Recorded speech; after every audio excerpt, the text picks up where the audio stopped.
And we are officially live. Hello to all my BC WrestlePod nerds out there. And welcome to another rendition of NXT Losos, the sexiest NXT review show, post show out there. And yeah, we're here for another episode to review this past Tuesday's episode of NXT, specifically week 1 of NXT Revenge, which is like the specialty TV shows that are happening this week and next week. My name is Mikey. I am El Jefe of BC WrestlePod. And joined with me this evening is the Kilt Man, the Pleat Father is in the house. As always, I here to support my bestie and my jefe. So I'm going to touch on one quick thing before we get too deep into this. Revenge is kind of like what Backlash tried to be. So far, Revenge is better than Backlash, and I'll fight every single person right now. Well, Backlash hasn't happened yet, but Yeah, it did. Last year. Backlash last year. Backlash is only for main roster. Wait, what the fuck am I thinking of then? I don't know. What kind of acid did you drop? Because you straight tripping. First off, I don't do drugs. I drink heavily. Second, well, not heavily, but anyway. Secondly, Damn, what way was to the out 2 yourself. weeks of NXT? You mean Gold back Rush. in Gold There Rush. you go. I was like, you mean Gold Rush back in November? Yeah, that was stupid. There was a lot of choices that happened that were very Yeah, that was stupid. well, not necessarily the greatest, but Yeah. I think they did better with we're done with week 1. I dare say this was really good stuff. I really enjoyed it. And we'll see if we feel the same after next week's. Actually, for week 2 of Revenge, we won't be doing an NXT show because we'll be doing all the WrestleMania Hell Week post next week. Yeah, it'll be Yeah. So we'll give you all that information at the end of the show. But if you are new here to BC WrestlePod, we pretty much go live almost every single day. So you can catch us for a bunch of stuff. NXT, AEW, CMLL, TNA. We also cover the international brands, Stardom, Progress, New Japan, Mystery Wrestling. We are now covering Eve, Battle Girls of Riot Wrestling. Lots of stuff. So you can pretty much find something that you enjoy. We also have social medias at BC WrestlePod, where we have our report cards and the previews, so you can read how we thought each episode went and tell us why you agree or disagree. We also have some merchandise available to you at our shop, bcwrestlepodshop.fourthwall.com. Link in the chat as I posted those a few minutes ago, so you should be able to see them, and I will be posting them towards the halfway point and the end of the show once again. And last but certainly not least, we do a lot. We cover a lot. We pay for a lot of streaming services and editing help and stuff like that. So if you would like to help donate to the cause so we could continue to bring you this content, our little coffee bot will be popping into the chat every 10, 15 minutes or so.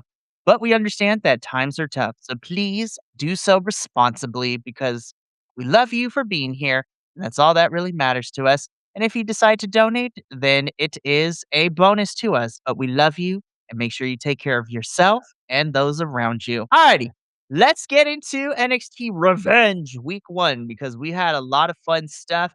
I say, I think from beginning to end, very smooth viewing experience. Didn't feel like we were just holding up space, holding up air, so to speak. Like, I feel like we utilized everything properly, and I felt like everything got the appropriate amount of time for what we got. So I was very entertained, and I was like, this was an easy, digestible watch for me. I didn't really have a big much issue where I'm like rolling my eyes, like, why am I here? Why are we watching this? So yeah, I have to definitely agree. It's always been a situation where sometimes they'll just yap and it'll be like, okay, can we move along? agreed. Sorry, I just got one thing. Here we go. Okay, I'm good. All right. As always. All right, let's get into this. So we kicked off week 1 of NXT Revenge with Miss Jada Parker taking on Yes, Kalani Jordan. fucking cheap shot with the turnbuckle. I got feelings about this. I know you have feelings about this, as I figured you would. But the reason that we are here is because since the Madison Square Garden show leading into Stand and Deliver, Kalani and Jada have been kind of at each other's throats a little bit. And even then, in the like leading into this match for the hype package, like Jada, Kalani Jordan talking all that mess on Instagram Live, and then Jada Parker literally following her out to the parking lot to go fight her was hilariously and well done. And so these two have kind of a bitter back and forth going on. And so that is why we have this match personally made. Now, as far as this match goes, I thought this was really fun. This is not the first time that we've seen Jada Parker and Kalani Jordan mix it up and fight each other. So I was very personally entertained. I thought this was a really fun opening bout for both women. Both women are continuing to be featured on our television screen. And I feel that we are not quite done with this feud. I think we are going to see this go for a little bit longer. This was fun. Of course, Kalani Jordan would capitalize, and she does end up picking up the victory in this match over Miss Jada Parker. I thought this was a solid opener, and it was truly really fun to watch to kick off week 1 of NXT's Revenge. Plead to Father, how do you plead with the Jada Parker Kalani Jordan match? One of my always favorite things when I'm in the NXT crowd is when Miss Parker comes out, because Miss Parker don't play, first and foremost. Secondly, it's always the chance that we get, because you'll have the call and response, which one of my favorite call and responses is always, "Hey, Miss Parker." We go through so many languages. It's like learning. It's great. It's literally one of my highlights of being in you could say in the studio, in person, in arenas. If you want to, like, I'm going to use quotation marks because technically it's not an arena. It's a lot of scaffolding. That every single time I walk up this and down those damn stairs, I trip without fail. At least once when I'm at the PC, I will fall down the up or down the stairs. I'll just misjudge a step and go, "Oh, shit, not again." And then we'll have a laugh and then they'll move on. Anyway, so Miss Parker is literally the crowd favorite. Like, you went to say something, then pause your mic real quick, and that's why I paused. I was like, I caught myself in a yawn, so I was just like, I muted myself so you didn't hear me yawn. My apologies. "That works." I was like, "We're good. All right, cool." She is the PC favorite. Like, it's very rare that we boo against Miss Parker, and I don't like seeing her lose. I hope her hip is good. If she, I know that she can get it on from what I understand. But yeah, so it was a good match. I'll say that. I'm not happy with the with the results of the match, but I'm very happy to see Miss Parker on my screen in person whenever I get the chance. So give me more Miss Parker. 100%. And like I said, I don't think we are quite done with these two. I think we're going to get a few more matches out of these two, and I'd be okay with it.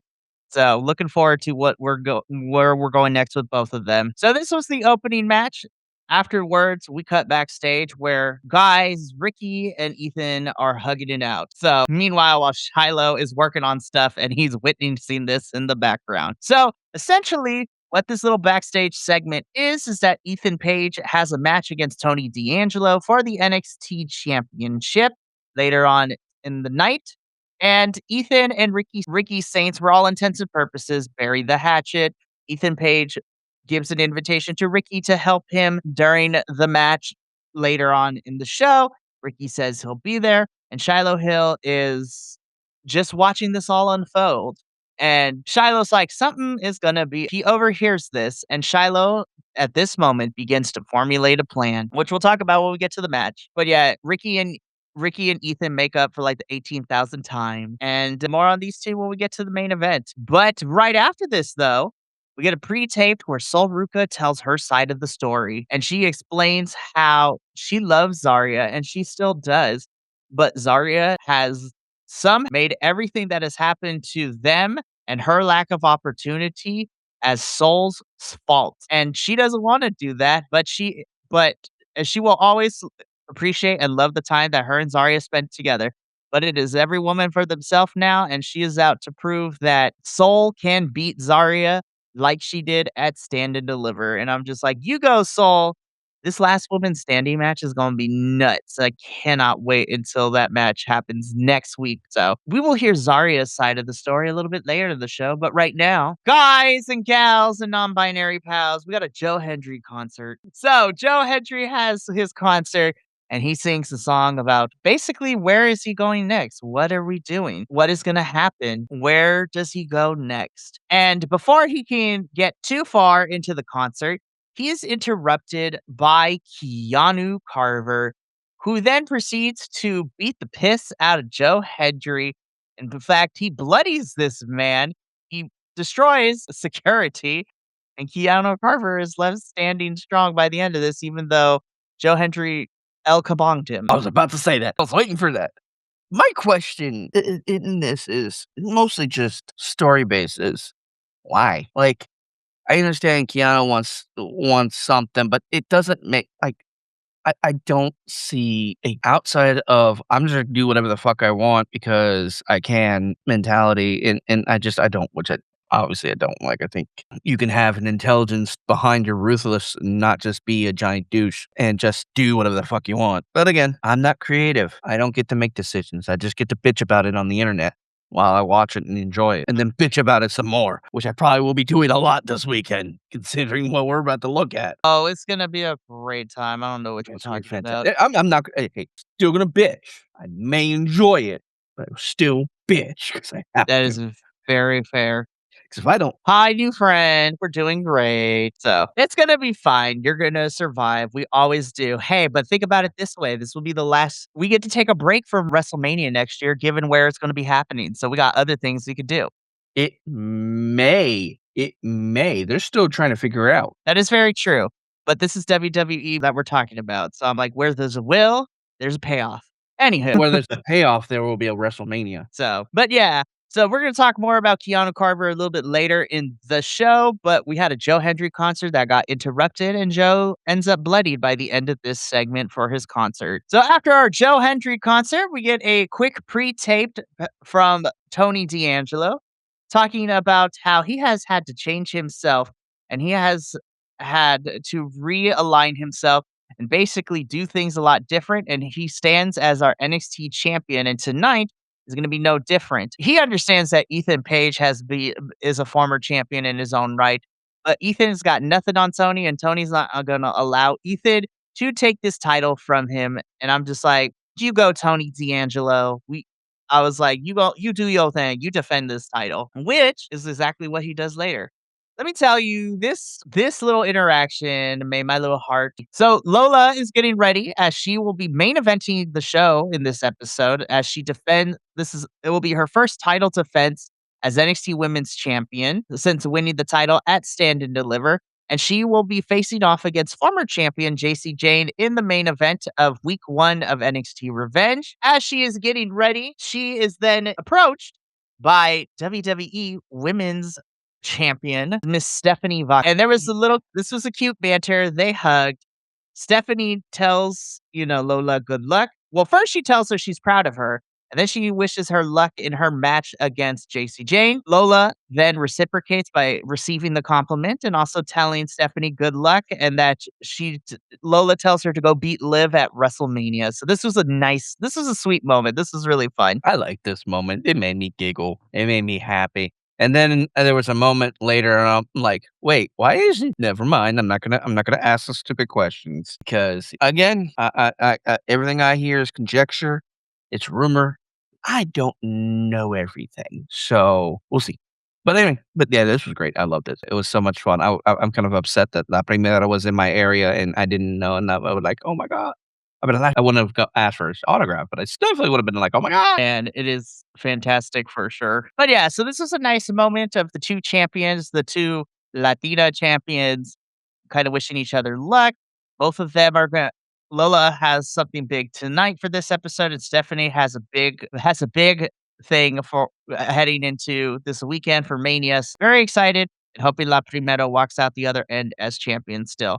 But predictions will come later, not this episode, but I'll be sending that form out before Saturday, so that should be fun. But after this, we get into our next match, which is the NXT debut of WWE Evolve talent, Miss Callie Armstrong. I was like, as the only person in this group of NXT hosts, as well as the only person in this BC WrestlePod group of 15 of us, I watch WWE Evolve. Why? It's like I don't already watch enough wrestling every single week.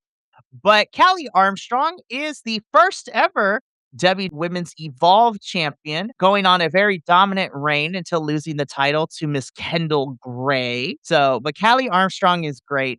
And now she has made her official call up to NXT, and she is here to stay. And she basically had what I call a showcase squash match against another signed talent for NXT and Evolve called Skylar Ray. Callie Armstrong is just bam. I'm like, damn, she's fast, she's powerful, she's gonna hit you hard. I thought this was a really fun showcase for Callie. She wins this match. I think this was a really fun introduction for people who do not watch Evolve. And I'm excited to see where we take Callie because I think it's going to be some good stuff. I have to agree. This was a really good introduction to Cali and a lot of good opportunity, good times here. It's funny is because you say, you're the only one that watches Evolve out of all of us, and that is true.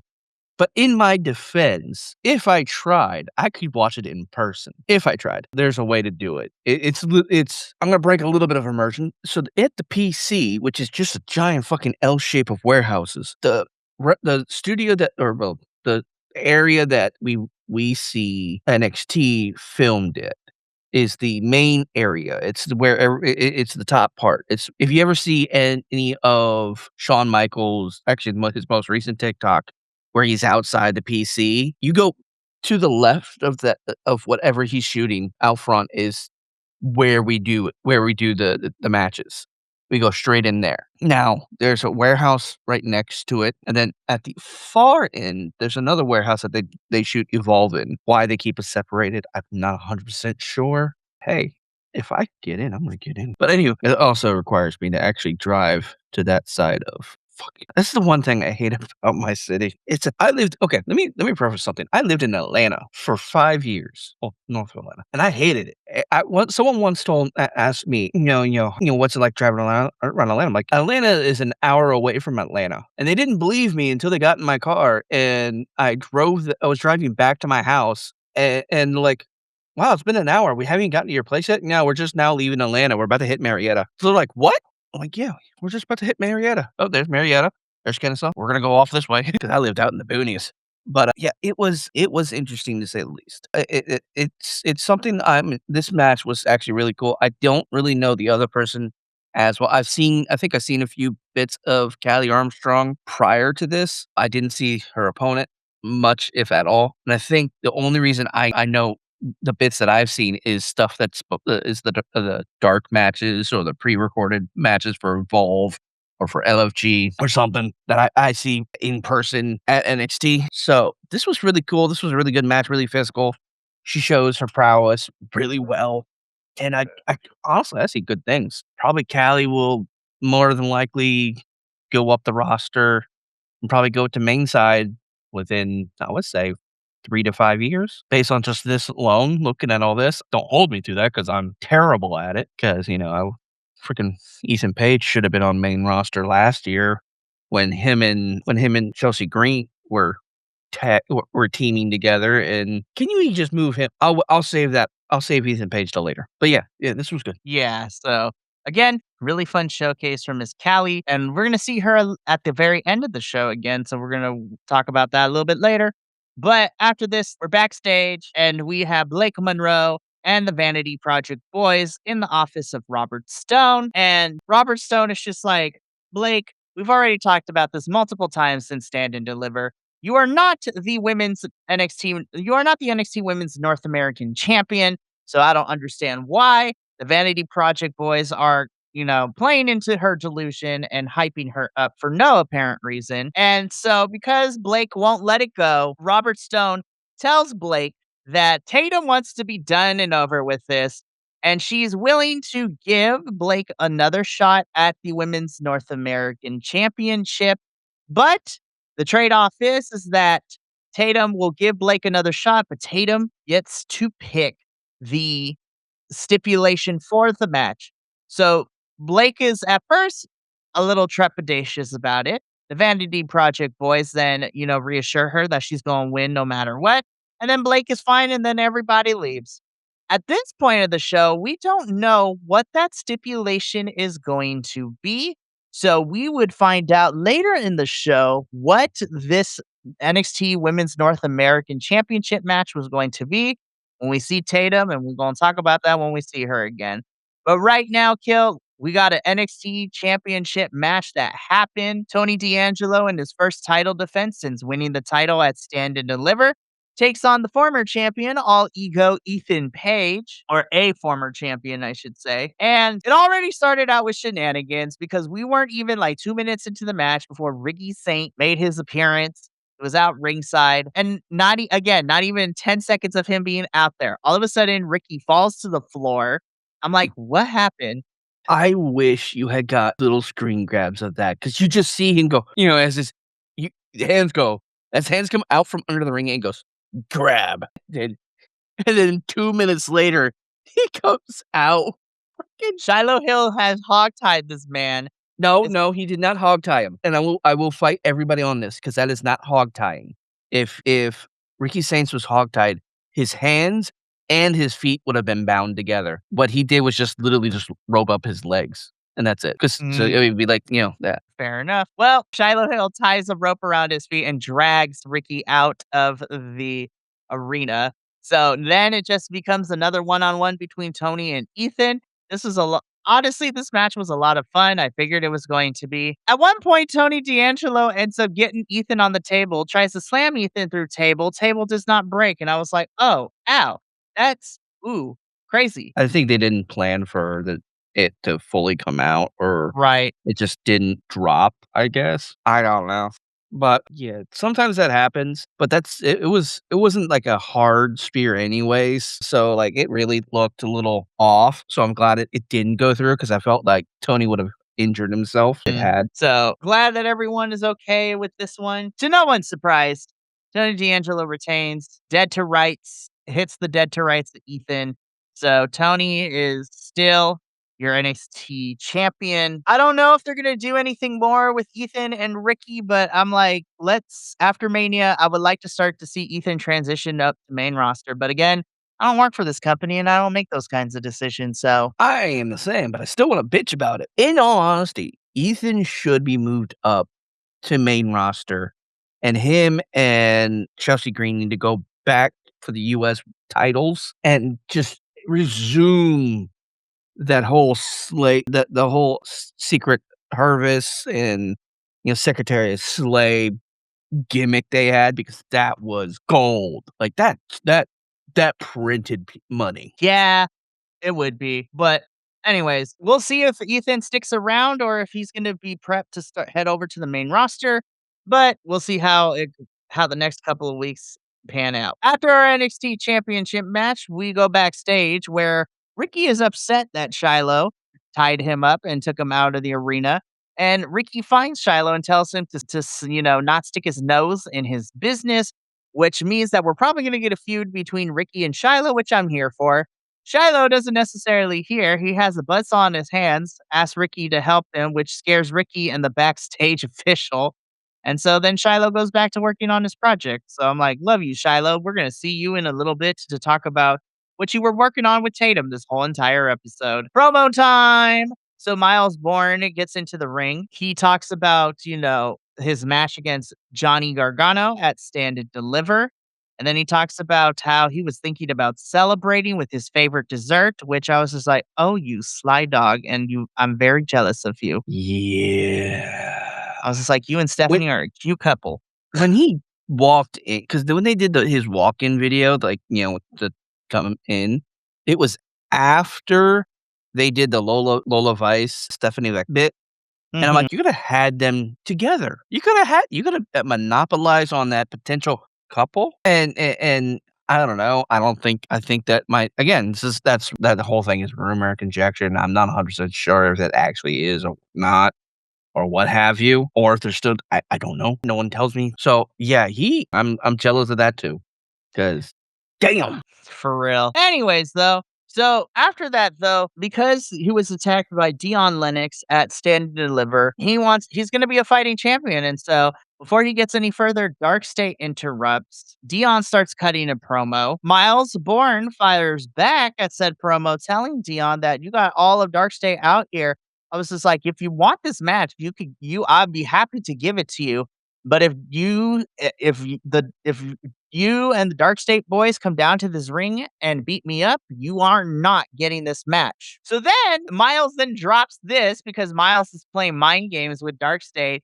he tells Dion, it's like, Dion, as the leader of Dark State, you have to make a decision, which then prompted one of my other personal favorites, Mr. Saquon Sugars, to respond, be like, nah, nah, nah, nah, nah, nah, bro, we ain't doing that. They ain't no leader. I was just like, you got it all twisted up, bro. And it's just like, forget this. He's like, forget what you saying, Miles. We about to get in here. We about to square up. And then Dion's like, hold on, hold on, hold on, hold on. I was just like, which then Saquon was not happy with. Dion is like, what you doing, man? Like, listen, I'm trying to think about Darkseid's future, and that future is that title. And Saquon was like, oh, are you thinking about our future or you future? Bet. And then Saquon drops the mic, starts heading into the ring. Dion runs after Saquon. Miles drops Saquon and the other members of Dark State.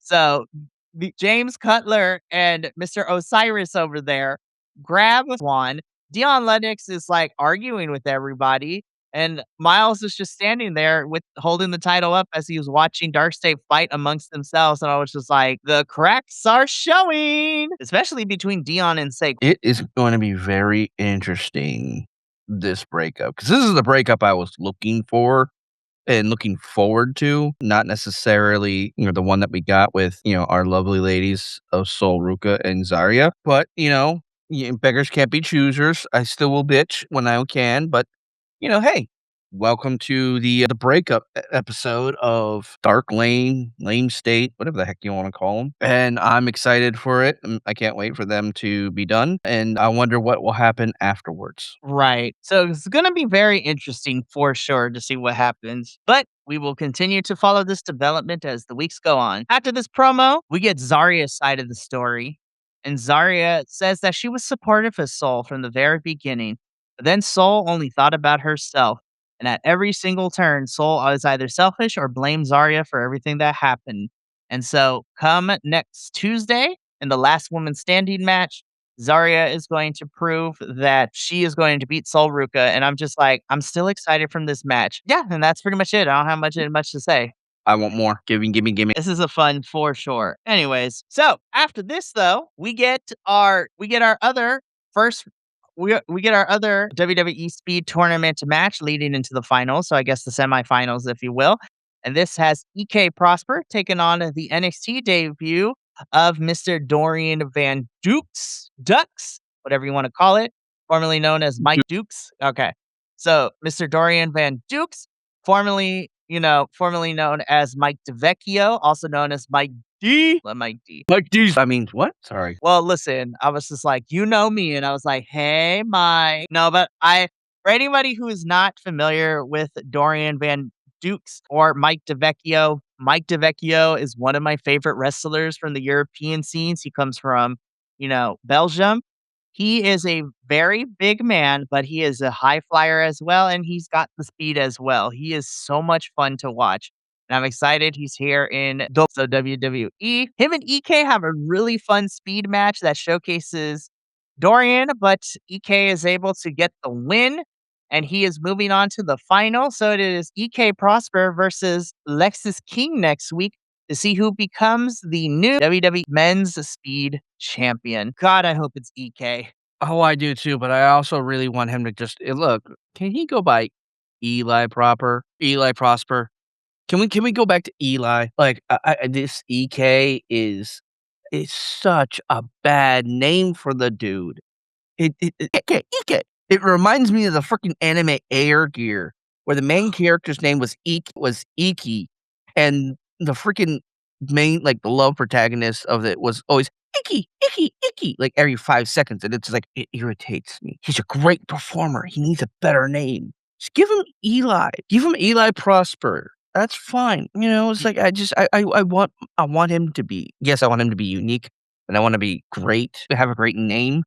But EK Prosper it's this pretty much the same way Liv Morgan got Liv Morgan. She was almost Oprah at one point. We love that. It's insane. Anywho, so we're going to keep this going though, because we get this final next week. We're going to see how that turns out, how this all happens. So it's going to be very interesting for sure. So after this, we're backstage. Robert Stone is chastising Keanu Carver, telling him why he beat up Joe Hendry during the concert. Keanu Carver does not care.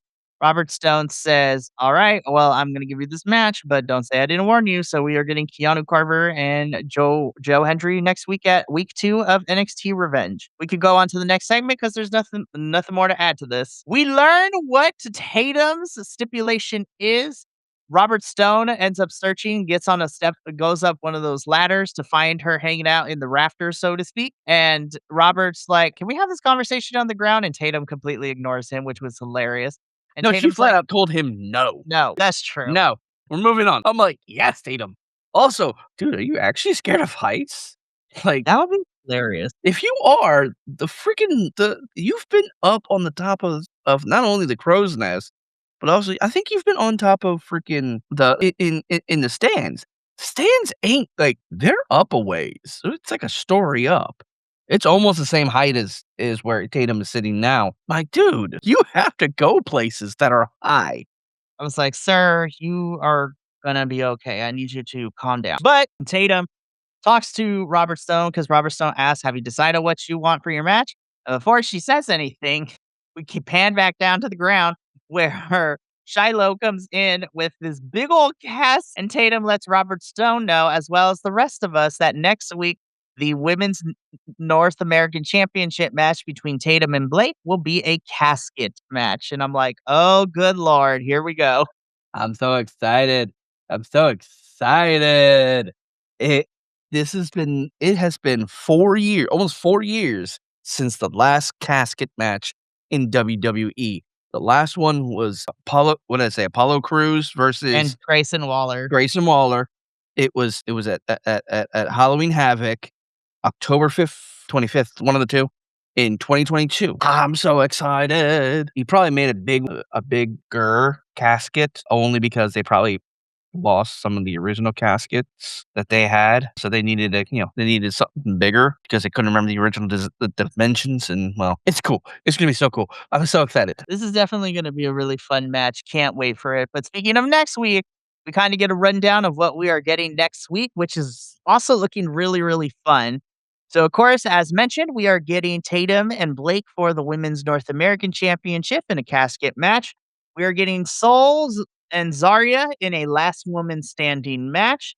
We are getting Miles Bourne versus Dion Lennox for the Men's North American Championship.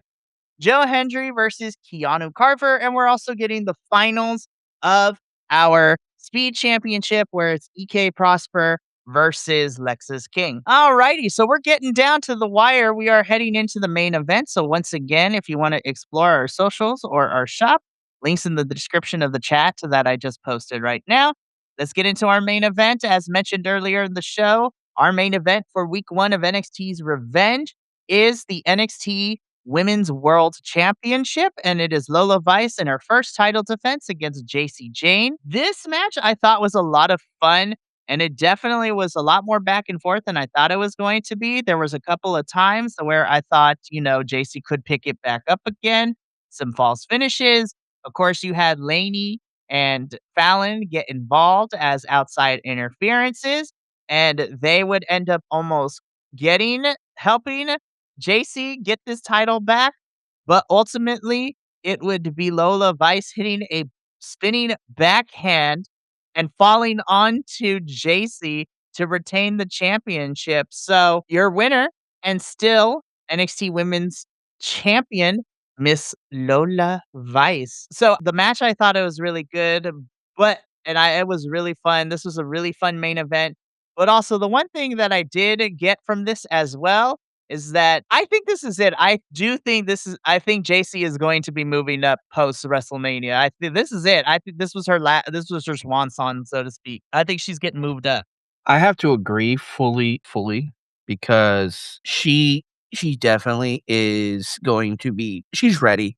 She's an amazing talent. She wrestles very, very well. I think she'll have a good rivalry with who's currently up on the main roster. You could probably throw her against Alexa Bliss. You could probably throw her back against Jordan Grace, who I have not seen on my TV for a while, and that kind of concerns me. Been out on injury for a little bit, but it's great that she's been ready. She's been cleared and she's ready to come back. Okay, cool. Yeah, there's so many amazing talented women on the main roster that you could throw Jay-Z at. and she'll just have a great match with, I think, and she definitely deserves to be moved up. So I think after we'll see that announcement at post WrestleMania. 100% agree with you. So after the match, though, Lola is celebrating in the ring and she is confronted by, well, first, we cut through. JC gets out of the way as Callie Armstrong destroys Laney and Fallon. And so Lola is confronted by Callie Armstrong, Kendall Gray, and up in the crow's nest is Izzy Dame. Then we get Zarya's entrance playing. So this is telling us that Lola is going to have a lot of challengers coming her way over the next few months. And love that they're all new people and it's going to be fun. But the show goes off the air with Lola confronting each of these challengers, as well as Zarya and Soul fighting. And that has been NXT Revenge Week 1. Yay, we did it. Again, I thought this was a really fun show to watch. This was an easy watch from beginning to end. And looking forward to watching NXT Revenge Week 2 to see what happens in all of that. It is going to be exciting. But that is going to be it for us here tonight. Before I go, though, I do want to give everyone some announcements. We are, everyone knows, WrestleMania is this weekend, and starting this Friday is when we officially begin WrestleMania Hell Week.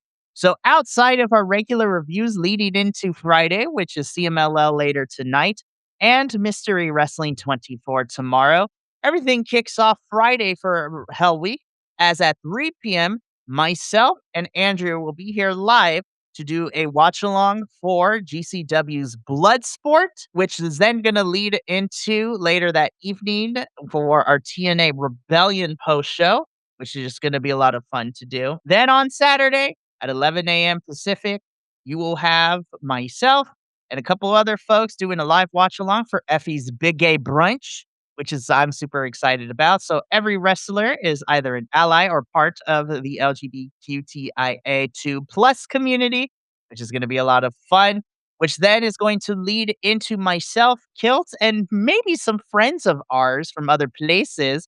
Yay, friends!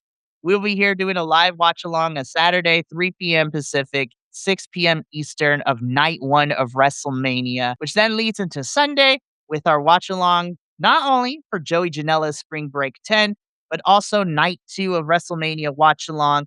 And then all next week, we have a special review schedule happening with WrestleMania and Stardom American Dream post shows on Monday, MDK Fight Club on Tuesday, the Gringo Locos, The World on Lucha, and CMLL on Wednesday, and Maple Leaf Pro Wrestling's Multiverse on Thursday. And so it's going to be a whole lot of fun. So make sure you check out our social medias for all those announcements and times and everything. But I hope you join us over the next couple of days because it's a lot of work on our end, but it's a lot of fun to get to interact with everyone there. But that's going to be it for me and Kilt. So we got to get up on out of here.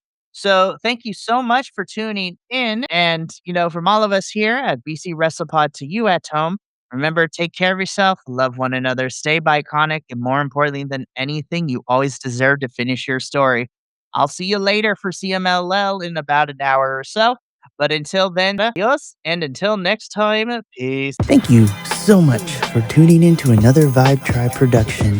What's gonna happen next time? Well, you're gonna have to tune in to find out. But until then, remember, take care of yourself, love one another, and as always, make sure that you keep the good times rolling. Thank you for being here, and we'll see you next time.